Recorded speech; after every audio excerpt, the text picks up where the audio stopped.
I'm Park Howell, and welcome to the Business of Story, where I consult, teach, coach, and speak on the applied science and bewitchery of brand and business storytelling, so that you can clarify your story to amplify your impact and simplify your life. I thought it was just a stupid picture of a pig in the ocean. But after hearing that story, I had to have it. Now I wasn't just buying a picture. I was buying a story. Story literally made the picture worth more money to me. That's what businesses are about. People buy brands. People buy stories much more than anything else. I work with a lot of big enterprise companies, but let's just say I always tell folks, drop the PowerPoint, close your laptops, start with your story. If you want people to get engaged and you want people to act, you have to tell them an emotionally powerful story. That's with great characters, it's with uncertain outcomes, and it's with high stakes and drama. All business strategy is a story.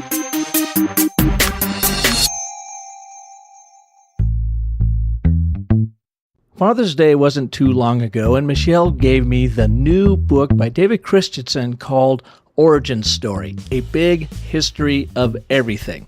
Now, Christian is the founder of the Big History Project, which you can find online at bighistoryproject.com, and it's really, really incredible, taking you from the Big Bang to where we are today. The reason why she gave it to me is she said that Bill Gates had highly recommended it, and she had seen it in a couple of other places and figured, given my love and orbit around most all things story, that I would enjoy it. But you know what? At first glance, I thought it might be a bit above my cerebral pay grade. The description on the front cover said, "From the Big Bang to the first stars, our solar system, life on Earth, dinosaurs, Homo sapiens, agriculture, an ice age, empires, fossil fuels, a moon landing, and mass globalization, and what happens next." All in just over 300 pages. So what did I do? Well, grabbed a lumberyard pale ale and dived in. Or is it dove? Anyways, what Origin Story taught me right off the bat is that I was paying more attention to Elisa Behrens in the 6th grade than I was our science teacher, Mrs. Ring. I mean, come on, did you know that our universe was built upon a cocktail of about 80% hydrogen and around 20% helium, with a few other elements sprinkled in? Or that our origin story incorporate 9 distinct evolutionary thresholds or chapters? Or that we, in addition to the stratosphere, atmosphere, and biosphere, have now created the noosphere. But my primary takeaway from the book is about energy and the positive and negative forces required for the evolution of our solar system, our societies, and guess what? Ourselves. And I couldn't help but marvel at the parallels to the power of story. For instance, there are 4 kinds of energy that have created everything since the Big Bang. These are gravity, electromagnetic force, and the strong and weak nuclear forces. Lose one of these foundational forces and voila, you have oblivion. Now, there's a 5th energy source that scientists still don't know much about, and it's called dark energy, so we're not going to worry about that on today's show. David Christian writes, "We can think of energy as the potential for something to happen, the capacity to do things or change things." Sounds like what happens following a well-told story, doesn't it? So here's my newfound thesis that you're more than capable of tearing apart. In fact, I welcome it. So check this out. Now, the fundamental law of physics captured in the 2nd law of thermodynamics states that the natural tendency of things is to break down and approach a chaotic state. That means we have all this formed energy out there, and what it really wants to do is basically fall apart and just go bonkos on us. Anyways, we experience this every single day. Our bodies, for instance, are a mass of energy, and if we don't follow a healthy diet, exercise, and take time off to rejuvenate, our micro-quaking biomass starts breaking down around us. And believe me, at 57, I can see entropy's bony hand clawing for my physical jugular as I speak. Now, if you don't maintain your home or car, for instance, what happens? Entropy, the physical decay of the energy that created these structures in the first place. The same can be said for relationships.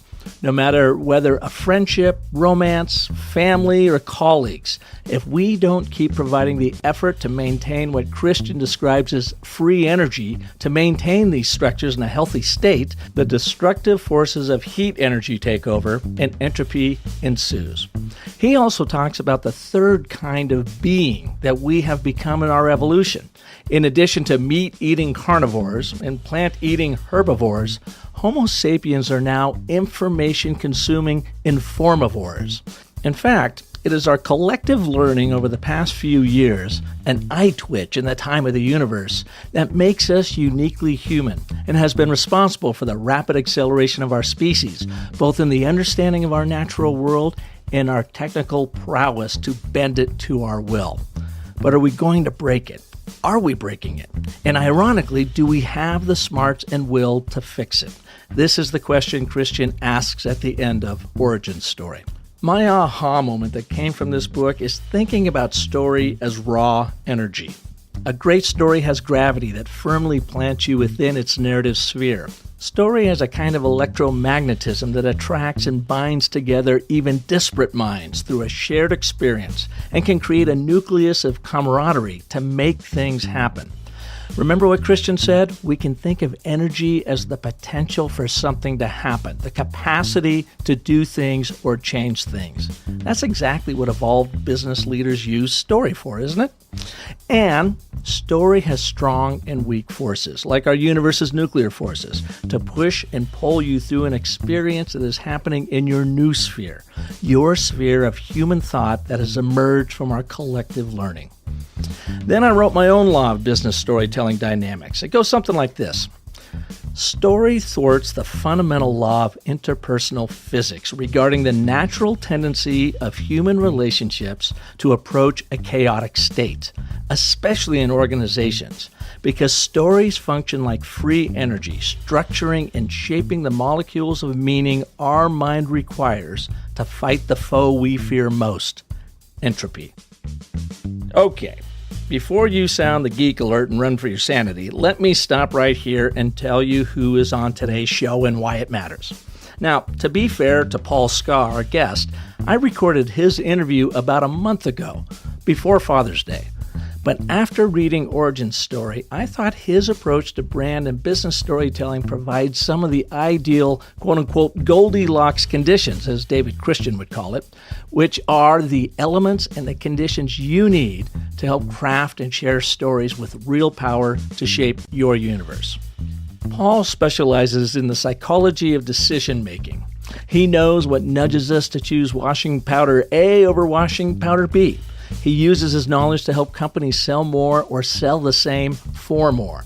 His clients include big companies, big brands such as HBO and Sony, as well as successful startups like Brand24 and LiveChat.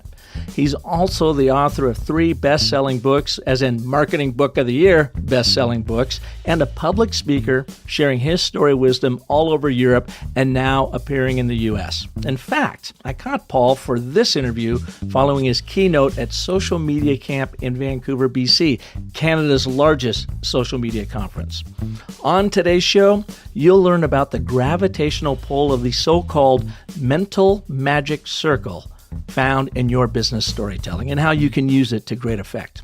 You're also going to learn the 3 narrative building blocks defined by Greek philosophers that create the electromagnetic field of story to attract your audiences and move them to action, and the strong and weak forces of rewards and punishments to make your stories go, well, nuclear. And because I just read the word gnomes in my show notes as genomes, I think we'd better get started before I fall even further into the black hole of my mind. So please welcome to the Business of Story, my Polish friend and fellow storyteller, Paul Skah. Paul, welcome to the show. Hey, nice to meet you, Paul. Well, we got a chance to meet in San Diego in February for Social Media Marketing World. You and I think, were standing in the grub line, grabbing lunch, and started chatting. Turned out we were 2 brand storytellers from different parts of the world, you Poland, me Phoenix, and sat down and just had a great conversation over lunch and kept running into each other over the course of the next couple of days. And yeah, because we were interested in the same things, right? Absolutely. And I wanted to get you on the show because, I don't know, you had such an interesting perspective and have done so much good work in brand storytelling, not only in Poland, but around the world. You've got a couple good or 3 books out now that just want to get you here. And thanks for calling in. You are actually calling in from my own hometown of Seattle, Washington. What are you doing running around the Pacific Northwest right now? Yeah, thanks for having me, Paul. Park. Close enough. Yeah. I'm actually here on a small tour. On Monday, I was speaking to the Impact Hub members about actually a conflict in the team. This is somehow connected with storytelling. I was telling people about how holding on to power for too long brings teams to split apart and stuff like that. And what is, real quick, what is Impact Club? Impact Hub. Oh, Hub. Impact Hub. Yeah, Impact Hub. It's the chain of co-working spaces, entrepreneurial incubators all around the world, actually. There are a couple of hundreds of them. And their main common theme is doing good. So they support businesses that are focused around improving our well-being, improving the world around us. So this is what they do. Purpose-driven brands. Yeah, purpose-driven brands, and they're in education, they're in supporting them financially, they're in mentoring those companies. So this is basically what they do. Mm-hmm.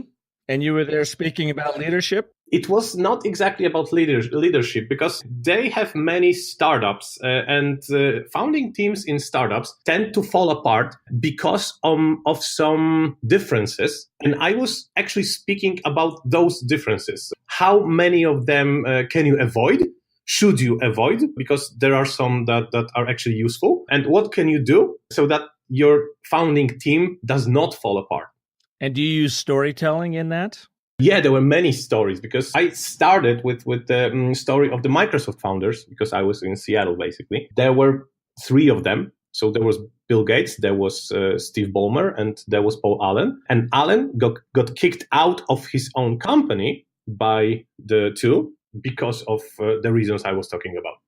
So you had a local anecdote, a local narrative that they can totally relate to. And then from Seattle, you jumped on that beautiful ferry ride 2 hours north up to Victoria, BC. And what were you doing up there? Yeah, there was a biggest social media conference in Canada held there. It was Social Media Camp, 9th edition, I believe. And I was speaking there about the conjunction of storytelling and AI, talking about how we teach the machines to lie to us in the name of efficiency. Artificial intelligence and storytelling, to lie to us in the name of efficiency. How's that work? We as consumers, we liked to be lied to because we liked to be told stories. And those stories don't necessarily have to be true.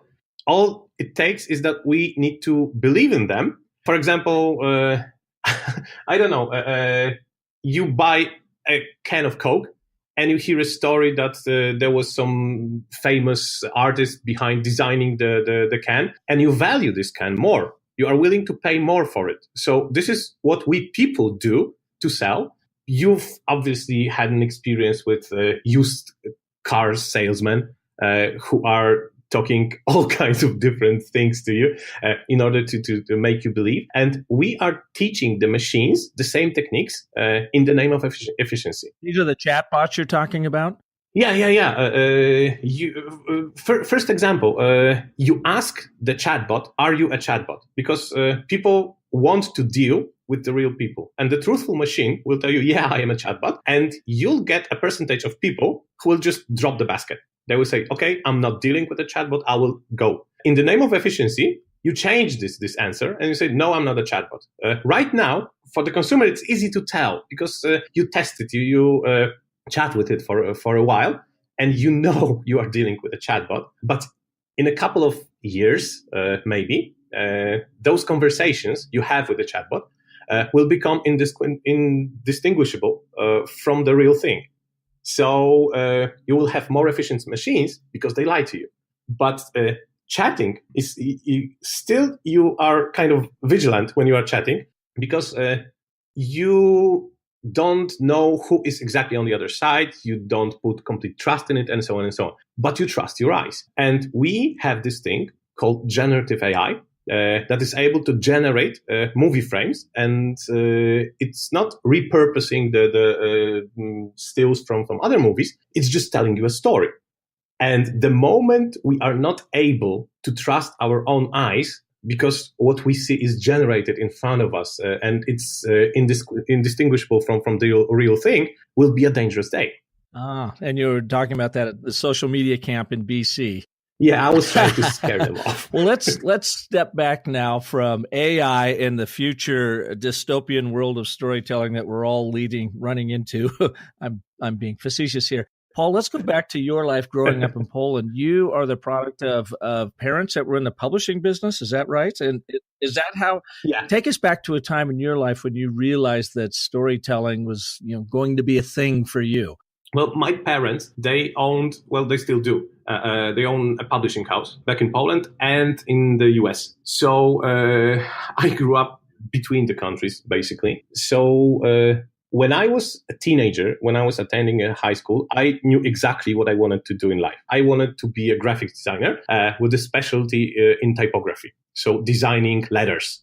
There was no school at that time that was able to teach me that in Poland. So I went to Chicago to look for that school to learn. But when I came back with the knowledge, I had to go to the university. And I said, okay, if I have to go to the university, in addition to designing the letters, I will have to sell my work. So I need to learn marketing. So I went to the school. I graduated from a university in Wrocław in marketing.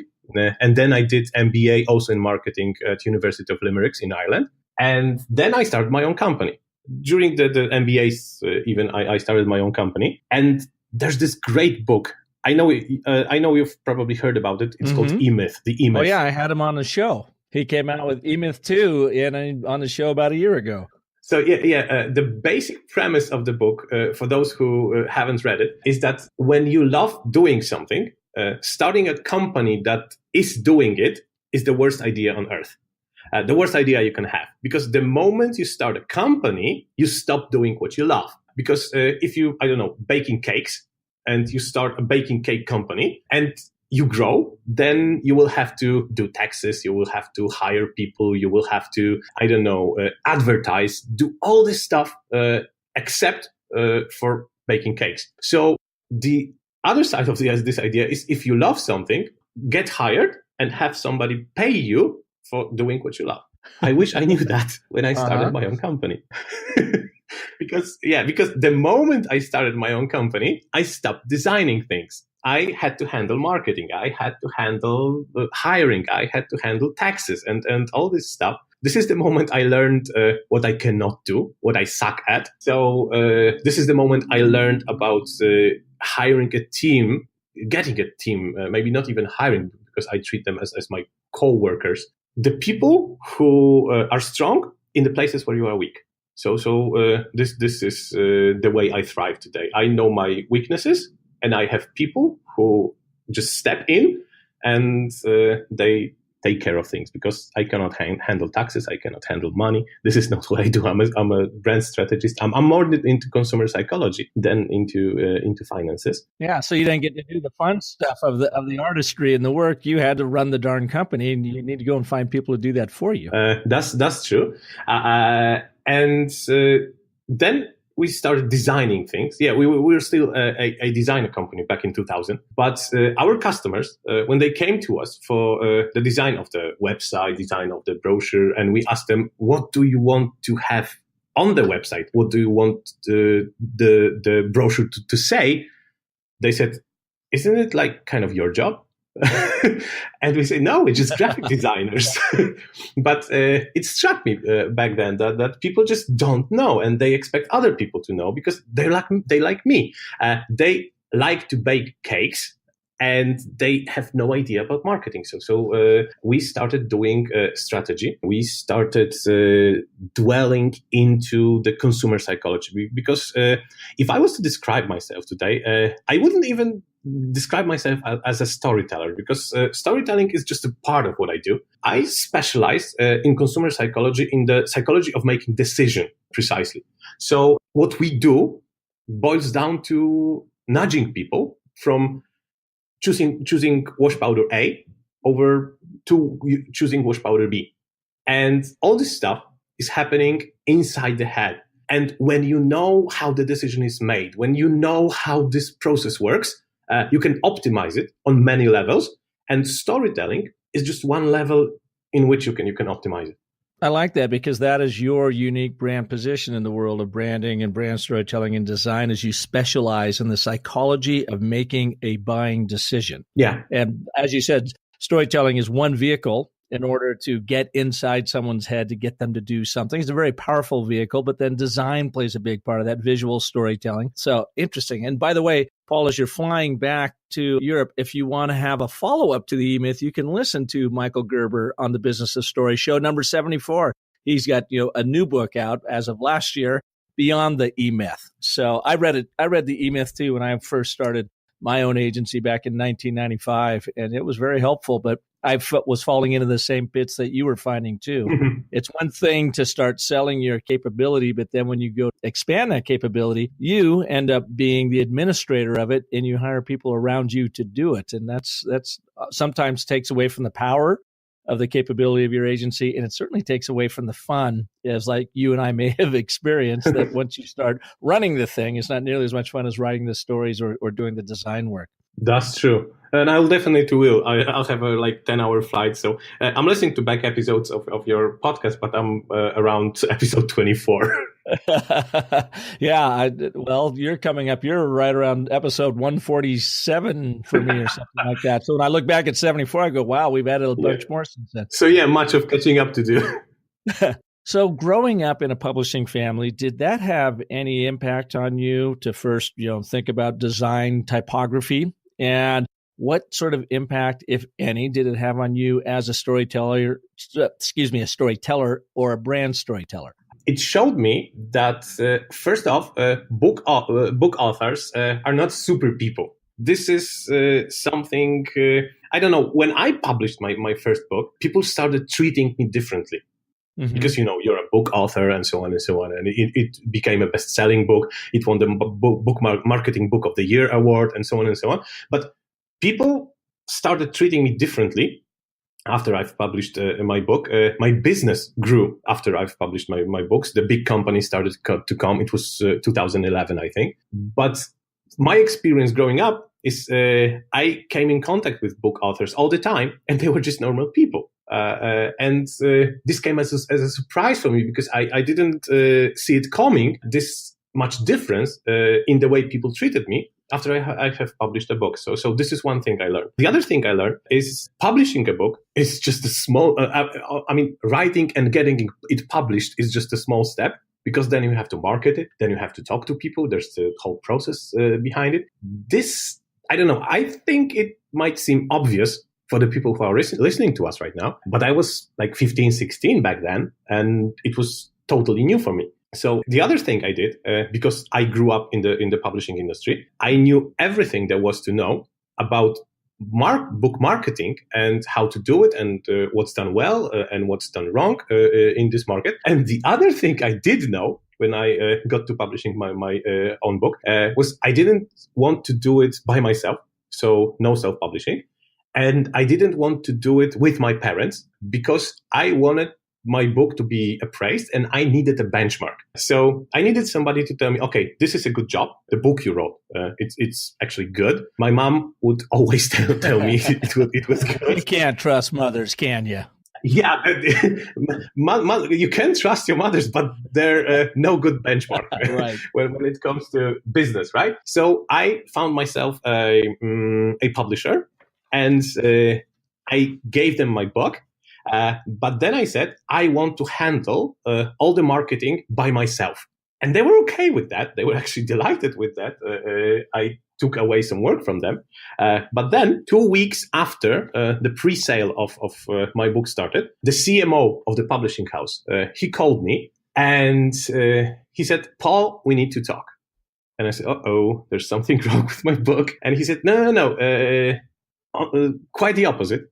In the entire history of our publishing house, we had only one book that sold almost so good as Brand Inside Out. And it was the IT textbook for the universities, and parents had to buy it. So my book exploded, and they not only published it, they paid me to teach their staff how to market books using my method. And what was the method? Could you share some of the insights that you learned from that our listeners could use?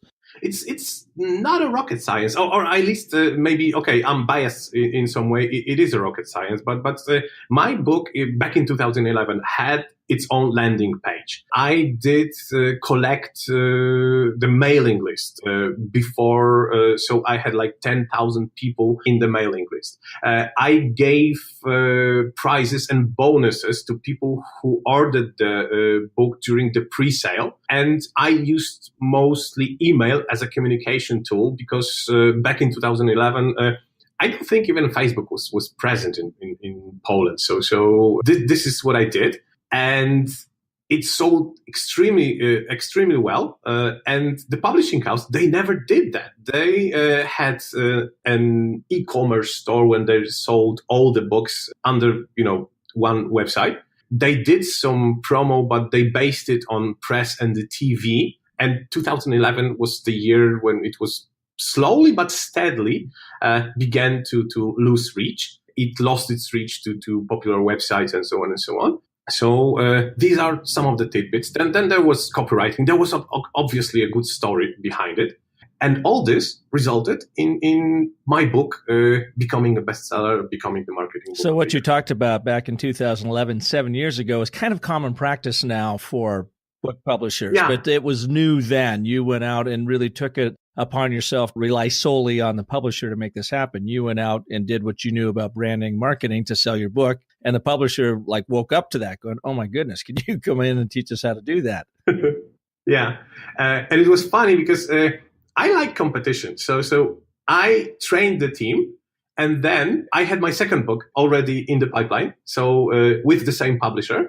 And I said, okay, I'm going to be doing the marketing for my book. And you have this book also about storytelling and marketing narratives. You do yours. And we'll see who comes out at the top of the bestsellers list. And they did a really, really good job.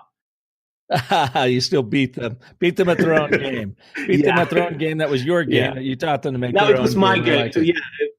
What was the name of your second book? My second book was called Gamification. Gamification. So all about gamification. Yeah, it was all about gamification because, as I told you, I specialize in the consumer decision-making process, and gamification is a huge part of it. So I wrote about it. It was the first book introducing the concept to the market, Polish market. A funny story is I wanted a definition of gamification because the moment my book was published, I was already, 2 years in the research of gamification and so on and so on. So I wanted to create a Wikipedia page for gamification, and obviously in Polish Wikipedia. And I did. And it was even before the page for the English version of gamification came, because I created the translation of the word, because obviously it was a new word. So I could create the Polish version of translation of the word, and I created the Wikipedia page. The problem was... What year was this? 2011. So, okay. Mm-hmm. Because, my two books, they were published very short apart because... I didn't actually do much work on Brand Inside Out. So my first book. I'll tell you why. I don't know if you are speaking about the books. If you've read the book Rework by what was his name? The creator of Basecamp. Yeah, I've not. I've heard about it. Maybe, in fact, you and I spoke about it over lunch, but I have not read that. So it's a great book. If you haven't read it, well, you'll find it very, very interesting. Jason Fried. Oh, that's his name, Jason Fried. And he also had a web design company and they created a tool for their internal purpose for managing products. They called it Basecamp. The tool proved to be so successful, they stopped designing websites and just, handled selling the Basecamp to their customers. And then he wrote a book. It's called Rework. And in this book, there's a chapter about selling your leftovers, basically. Because there are companies who produce one thing. For example, if you cut wood into planks, you have some leftovers and you treat them as leftovers and you throw them away. But there are people who are willing to pay for those leftovers. Sure. For example, the cat owners. Mm-hmm. So he said, sell your leftovers, repurpose them and sell them. In my company, we were doing strategies for all kinds of companies. And the byproduct was knowledge. And I wrote this knowledge down on my blog. I'm actually blogging since 2003. So my blog is very old. And there were like a couple of 100 articles about brand building, about storytelling, about the process, brand building process, the scaffolding behind the brand, and so on and so on. And the moment I read Rework, it got me inspired. So I hired an editor, ghostwriter, whatever. She did not do much work, much writing, but she did an excellent job editing the book. So I gave her the table of contents, and I said, okay, the book about branding should be, we begin with this, then it's this, and this. These are the articles, connect them together, make sure they are not too markety. So the people who are not much into marketing can understand it. And this is the best part of the job my editor did. So she read through all the articles, and she made sure that they are understandable for the people who are not into marketing, but for the people who just own the companies. And my book was ready. And when she was working on Brand Inside Out, I was already writing gamification. So Brand Inside Out came out in 2011-ish. Yeah, beginning of 2011. And gamification came out at the end of 2011. So you repurposed your blog. You got you did all the writing and you put this all together, but you got a ghostwriter to come in and connect the dots and actually probably get out of your head a little bit and make it a little bit more knowledgeable to the average reader so that they could be applying your brand wisdom to their world. Yeah. And this, I think, is the most valuable thing I did to my writing. Running it through the mind of somebody who is not actually a marketer and making sure she understands it so that everybody understands. Brilliant. Yeah, I'm just thinking about all the posts on my blog and people keep, I wrote a book about 5-6 years ago that I never published because I could never, keep going and tinkering on it. Now I look back, it's naive and I got to just keep adding to it and get it done because everybody's asking for it. But I like that approach. Yeah, and it's not you who should do it. If you are a starter in business, give it to somebody who is process oriented, and they will finish it. Because I've got it all written. It's just a matter of now I need someone to go in because my ADD brain doesn't allow me to sit down and piece all those together. So that's my excuse anyways, but I'm going to do that. Well, Paul, let me ask you, you've got your new book out and thank you for sending it my way, Narratology.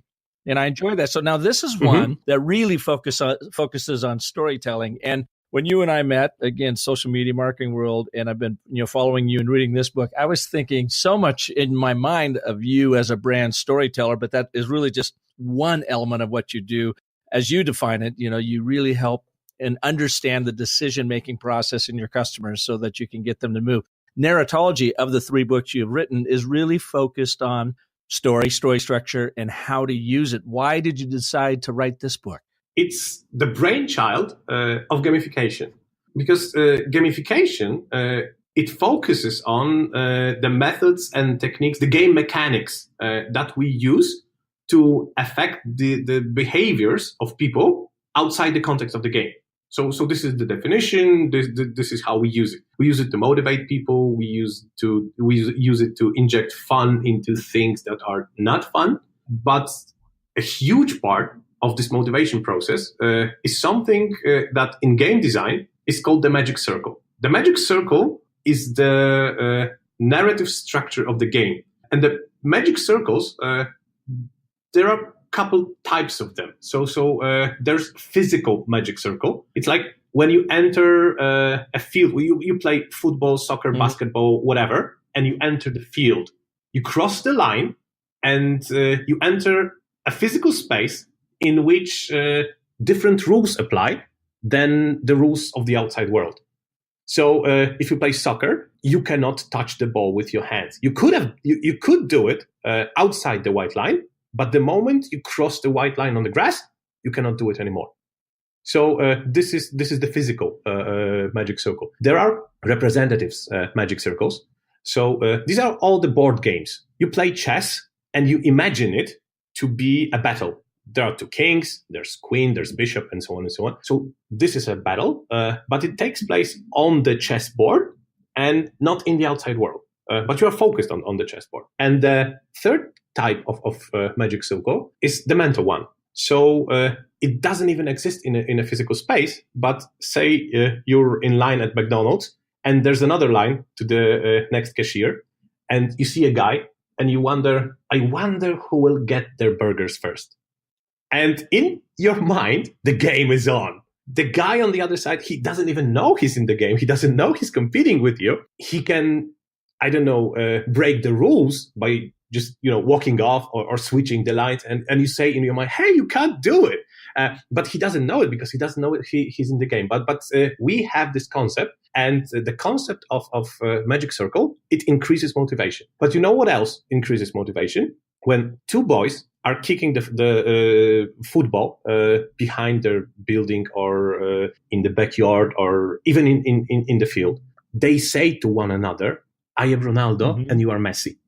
So for those of you who don't follow soccer on this side of the ocean, these are the names of the famous soccer players in Europe. So they say to themselves something that is basically not real, and they know it's not real, but it increases their motivation nevertheless. So I approached the storytelling not from the just story perspective, but what do you need to know to use it to change behaviors?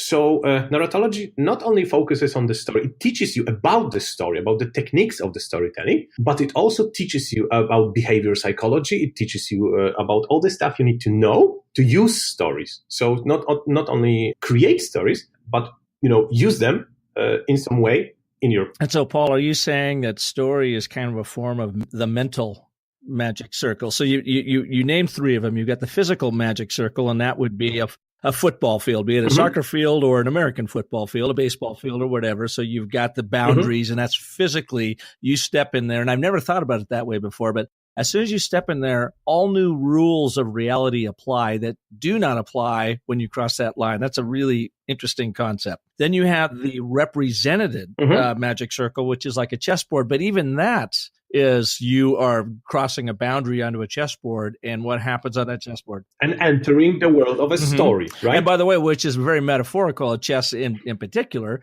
of war and leadership and the different stratus of culture. So you've got that metaphor playing into it, but then you've also got this mental magic circle. So that's like what? Like you said, you're at McDonald's. In your book of narratology, you talk about the plane that gets delayed, and so there's a long queue, and everybody's waiting to see if they can get, rescheduled on another flight. And some jerk shows up and says, I need demand to get a flight right now, and I need to have first class. He's breaking all the rules of that particular mental magic circle because he's now out of the social construct of that line. And I love it where he says, the lady says, you're going to have to wait in line. And he says, do you know who I am? And she jumps on the microphone and says, just a minute, sir. If anybody here at gate 17 knows who this guy is, he needs to know. I mean, I thought that was pretty fun. So I suppose that's that idea of the mental magic circle. Yeah, we constrain ourselves to many concepts in our head. And breaking the rules or following the rules of the story is what changes behaviors. What this flight attendant did was she encountered a guy who was breaking the rules on his side. So she broke the rules on her side, destroying the construct altogether. But then he doesn't know how to behave.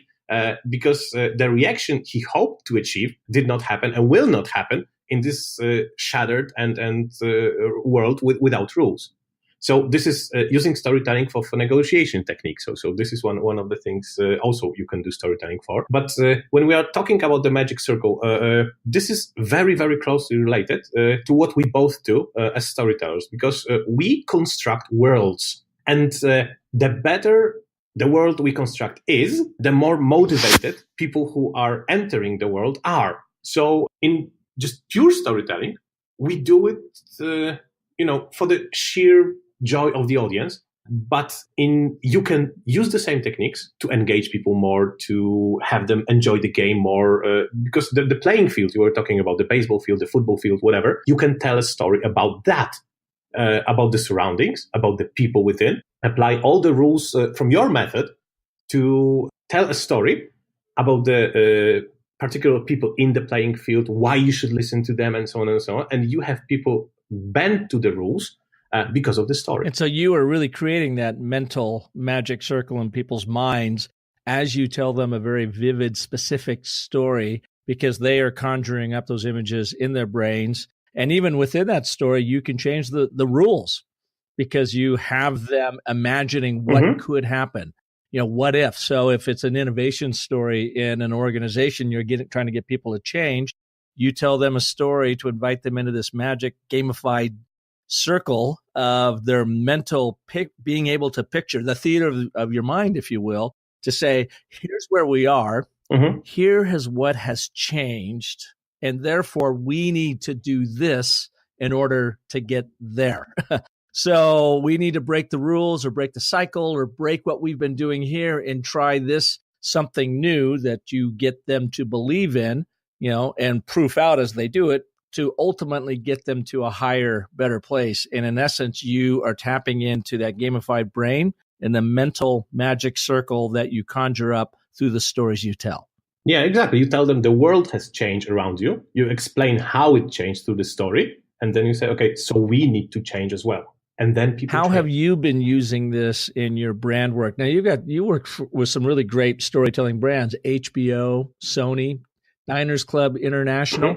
What have you been doing for them, and how are you using story to help with this idea of understanding the psychology of what their audiences want and how you can help nudge them in the direction HBO, Sony, and Diners Club want to take them? With Sony, it was pure marketing work. So I meet with their team on a regular basis, and we just solve the marketing problem. So this is pure strategy, no storytelling involved there whatsoever. With HBO, it was different. The CEO of the Polish division of HBO is a guy who is so much focused on storytelling. He knows everything there is to know about storytelling. So he wanted his team to know the same thing. So we did some workshops because they were appointed with a task of creating advertising campaign for the HBO series.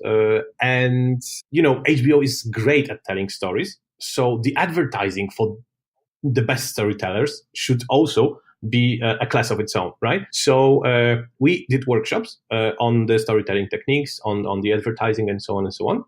And then they went to their agency and they said, okay, we want this, we want this, we want this. What I did with them also was teach them to tell a difference between a good story and bad story. Because people approach them with scripts for movies, for TV series, and so on and so on. So they need a way to evaluate those scripts. And this was also part of the works we did. What are the differences? What are some of the differences that we should look for between a good story and a bad story? If you hear a story, it should pass 3 exams, I call them, 3 Greek words.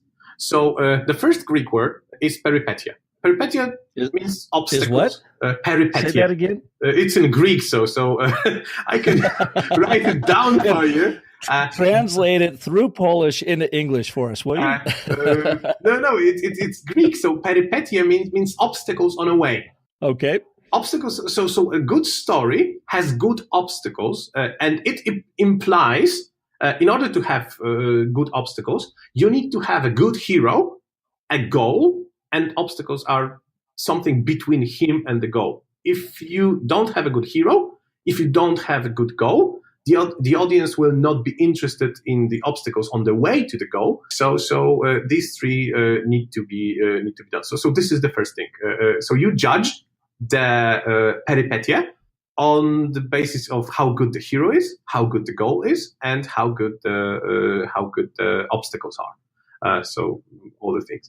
The second Greek. By the way, Frank Daniels, who was a famous screenwriter over here, said, a story is only as good as your villain is bad.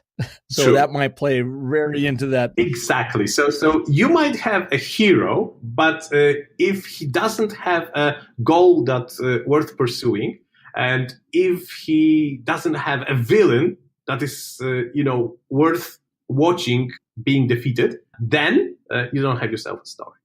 So this is the first word. The second Greek word is catharsis. Catharsis. Yeah. In American spelling, it would be pronunciation. It would be catharsis. There we go. Okay, now I'm on. Catharsis is the emotional shock. So a story needs to be emotional. If it isn't, you have to go back to the drawing board. So there are tests. Emotional shock being the, oh shit, what just happened? Not only that, because in the book, in narratology, I am writing about the tests you can do in order to tell whether the story has good peripetia, good catharsis. So the peripetia are meant to engage curiosity. The way you test it is you show parts of the story to your audience, and then you take it away. And if they ask, okay, so what was next? Give me the next part. It's a good job. So tap yourself on the back. If they're like meh, then you have to go back to the drawing board. So this is the first test. As for the catharsis test, you just watch the audience faces. So if they are like indifferent, no single muscle is moved when you tell your story, you have to work on it because it's not emotional. But if they laugh, if they cry, if they get angry, well, good job. You can continue.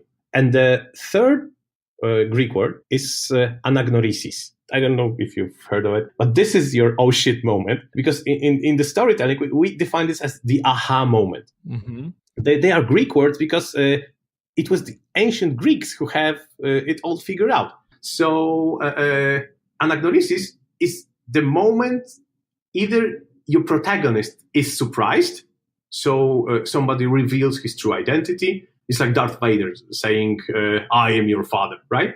Or the audience is surprised because, I don't know, something happens. They may be surprised for the same reason the protagonist in the story is surprised, but they can be surprised because they learn what the story was really about. So you are trying to, I don't know, get your husband not to cheat on you when he's on delegation. And you tell a story about the kidney and the bathtub filled with ice. I don't know if you've heard this urban legend. I read it in your book. Go ahead and share this with the audience. It's a great one. It's American folklore, I think, but it's fun. Yeah, exactly. So the Heath brothers were writing about it in Made to Stick, I believe. Mm-hmm. So this is a story of a guy who went to South by Southwest. Down in Austin, Texas, the big conference. Yeah. Mm-hmm. And he met a girl. She wanted him to buy her a drink. So they started talking. Then she bought him a drink and they ended up in his hotel room. And you think you're following a story of sex, flirt, cheating, whatever. But then the story breaks rules. So this is the first moment of surprise. This is the first aha moment for the hero, because he was thinking he's going to, get laid. But he doesn't, the next part of the story is he doesn't remember a thing next, because he wakes up in his own hotel room, maybe not even in the hotel room. He wakes up in the bathroom of his hotel room, in the bathtub to be precise. And the bathtub is filled with ice cubes. And next to the bathtub, there's a table. And on the table, there's his cell phone. And on his cell phone, there's a yellow Post-it note that says call 911. So the guy, who was obviously drugged in some way, he calls 911. The operator asks, what's your emergency? And he says he doesn't know. He woke up in the bathtub and he's cold. And she interrupts him and says, sir, what hotel are you in? And he says, hey, but I didn't tell you that I'm in any kind of hotel. And she says, please don't interrupt. This is the matter of life and death. So he tells her the rescue team is coming. They pull him out of the bathtub. And as they stitch him up, they tell him what happened. So this is the other anagnorisis moment. So the other aha moment, because the hero learns what really happened. He fell victim to the people who steal organs, and the lady at the bar, well, she drugged him, and she took, maybe not she, but her team, whatever, they took away his kidney. So he doesn't have a kidney. And this story has a purpose, because in order for the stories to be shared, they need to have a purpose. And we in psychology call it the social currency. So this story, the purpose of this story is to teach people a simple lesson.